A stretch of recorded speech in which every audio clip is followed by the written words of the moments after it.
Hey guys, it's gonna be a knife review on. You guys probably know because I have a title might give it away. I don't know yet, maybe. But I also have a video on it already, just kind of unboxing. But it's got Spyderco Paramilitary 2. But this is the awesome orange version, which I am just loving. I don't even know. This is my first paramilitary, and I really do see why it is loved so much in the Spyderco fan club, I guess you could say. And I am a part of that fan club. Comes with this paper telling you Paramilitary 2 is bestseller and tangible example of whatever.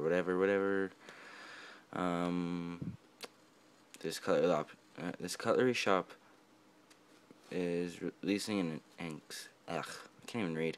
Releasing an exclusive new Paramilitary 2 featuring a carpenter steel CTS-XHP blade and an orange G10 handle. So, just showing you guys what this is made of, really, as you can tell. Maybe. See if that'll focus. Okay, there you go. CTS-XHP with the orange handle, of course. And let's get some measurements out of the way right now. This is straight from Spyderco.com. The length overall is 8.28 inches, or 210 millimeters. Length closed is 4.812 inches, or 122 millimeters closed. Thickness is 1.141, and that tip does get pretty darn thin, by the way. Blade length from here to here is going to be 3.438 or 87 millimeters. The cutting length from here to here is going to be 3.078 millimeters. And then my blade steel I've already showed you, and the weight is 3.75 ounces or 106 grams, with of course the G10 handle scales. G10, it's so aggressive, but I love it. I have this one in G10. This thing is so smooth. Well, I've had this for a while now, but this thing is smooth, the G10. And I'm sure this one will smooth out eventually, but it's just nice and grippy. I love the way it feels. It's just awesome. When you open it, it is silky smooth. I mean, watch, if I just do, I didn't even really move the knife at all. I mean, put it like this, it's just gonna swing freely. And that's just how a lot of these knives I've seen have been made. A lot of them are super smooth, and they are just awesome. It features this compression lock, and I actually really like it because I can just get my hand out of the way and close the knife. That one was a fail, like that. There you go. I just close the knife and I'm done with it. Overall, this knife is pretty big, but I love it. I mean, it's kind of big for me, honestly, but I'll deal with it just because it's just a lovely knife. I mean, ergonomics are phenomenal. I put this in my hand and it's just so awesome. I mean, I don't even know how to explain it. It feels way nicer like this than it does this, I think, but it doesn't feel bad like this at all, mind you. I mean, when I make my cuts naturally, I just do this, don't choke up in the choil at all. But if I really need to, I can choke up in this choil, and it doesn't feel weird at all. I mean, it's just my natural instincts want to grab without choking up. Just a little thing that they have done on the knife that they didn't have in the Paramilitary, which that was before my collecting time, so I didn't know about it, but I have researched and all that, is they made this little, I guess it's a part of the choil, because you open it, it's that choil, but it really does do kind of a lot. I guess you don't realize what it does until, you know, you've actually used them. I didn't give you they don't even have a spider hole length, because the spider hole is bigger on this knife. It's like, say, use this one. It is my Sage 2, which is also a nice knife. But let's see if I can do this. There you go. I'm gonna do this actually. There you go. I don't know if you can really see it, but you can see some of that back of the blade showing. So I would say it's probably, I don't even really know. It's a little bit bigger. I don't know how to really put it. It's just a little bit bigger. Same with the lanyard hole. Lanyard hole is really big. This is a small lanyard hole, but as you might be able to see, you can't even see like the hole. It's just all dark. There you go. So it is an oversized lanyard hole and an oversized opening hole.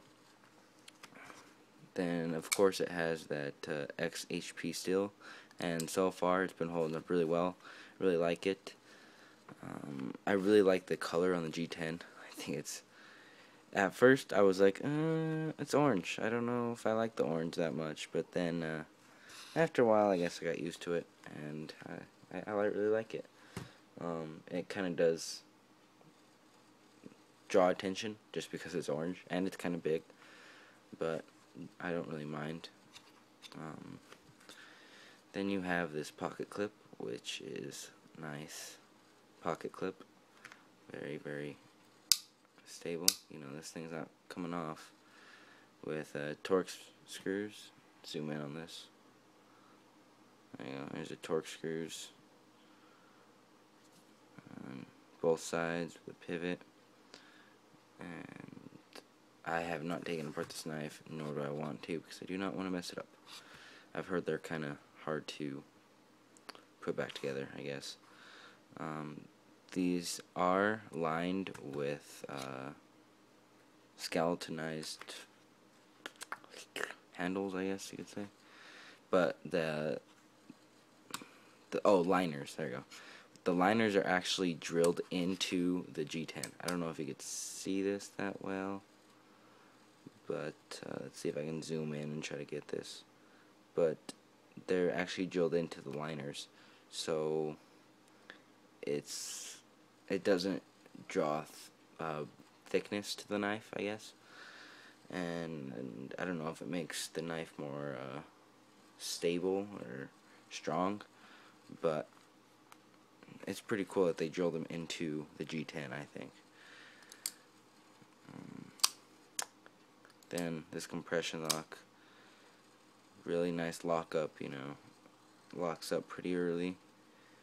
That's something I do worry about, because I like to sit here and play with my knives like this, flick them open, you know, do all this stuff, and then I'm just worried about the lock. I don't want the lock to keep going over to the right more and more, you know, but I'm thinking it takes a long time to actually move all the way to the right, you know, stuff like that. But this one thing that I had not really taken advantage of, and I thought my other knives had it very well, was the jimping, but no knife that I've used has jimping like this, and I don't even know how to really explain it. It's just so, I mean, it's kind of little, and it just grips your fingers like no other. The choil is the same way. Like, my finger is not going to slip off. I'm putting really hard pressure on that. My finger's just not going to slip off of that. Then there's jimping on the spine, going up to the spine of the blade. Almost on, well, it's on the handles, really. It's on that skeletonized handle, or skeletonized liner, and that helps a little. I don't know how much it does, but it does help a little bit. And then this, goodness gracious, I can't even think. I don't know. This screw right here controls the bearing. There you go. And the bushing, and if you crank down on this, it's not gonna really mess with the knife at all. I couldn't tell you why, but there's something about the Paramilitary 2 that allows it to do that. I'm sure that other reviews have it. I'm just not that specific, I guess. But I'm working on my reviews, and as you can tell, there's perfect centering on this blade. It's a sweet, sweet blade overall. I couldn't really recommend it more. I definitely have the Paramilitary 2 fever, and at first, this is one of the blades that it looked cool, but too big. I didn't want it. Whatever. Because I'll do a little size comparison here. Here is my Sage compared to it. And then here is my little Ambitious. My little Ambitious is small compared. So this thing can almost be the Paramilitary can almost be 2 of this knife.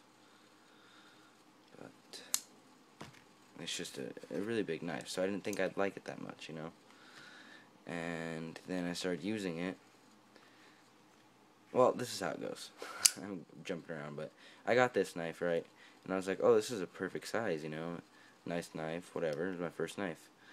And I got the Sage, and I was like, oh, this is a little big, but I guess I could use it. And after a while, I got used to the Sage's size. And I went back to this knife, and I was like, oh, dang, this is pretty small. Like, I don't know if I like it this small, because really, half of my hand is like just touching my hand. It's not really touching the knife. So then I was like, oh yeah, I don't know if I really like my Ambitious, don't get me wrong, but I don't know if I like the size on it anymore. So then I was thinking about getting the Para 2. I was like, it's too big. So after using this one, I went back to this one, and I go, oh dang, this is pretty small. This is actually almost like my perfect size. So this is, I would say this is the perfect size for my hands, but you just can't go wrong with this knife. I mean, just the way it feels in your hands, you know. I have been EDCing this, I guess, a little bit over the summer, and I did cutting here and there, just pretty much around the house. And this thing's sharp. This is factory edge and all. And let's just do a little cut test here. It's a sharp blade. Okay, no, it's not. But it is super sharp. Like I said, I got a pretty good deal on this thing. Jeez. There you go. That's a good one. Pretty good deal on this. I got pretty much retail on it, which is really nice when it's going on in the second market for a lot of money.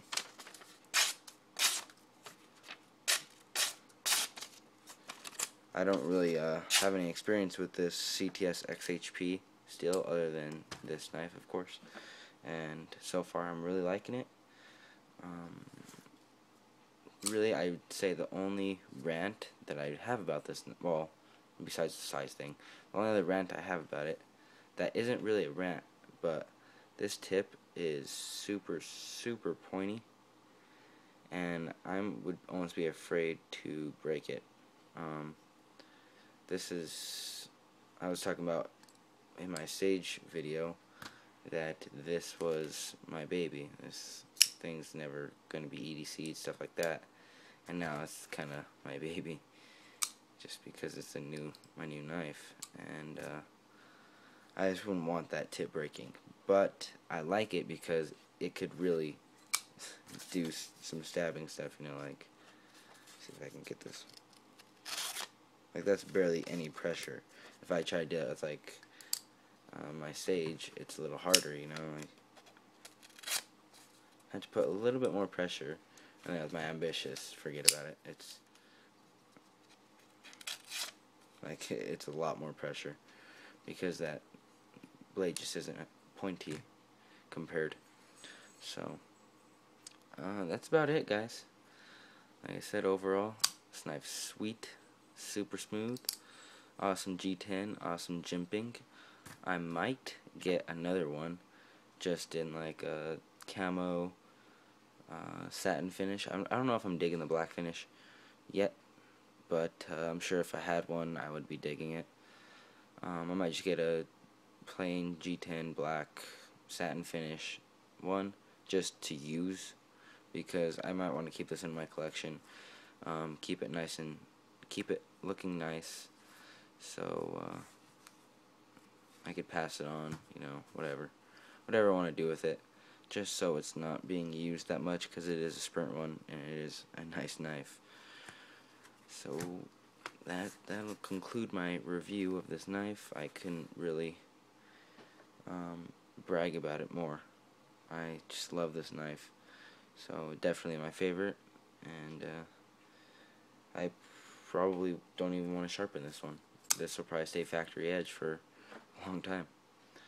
So I just keep rambling on, and I just need to end the video already. So I'll see you guys later, and I hope you guys have a nice day.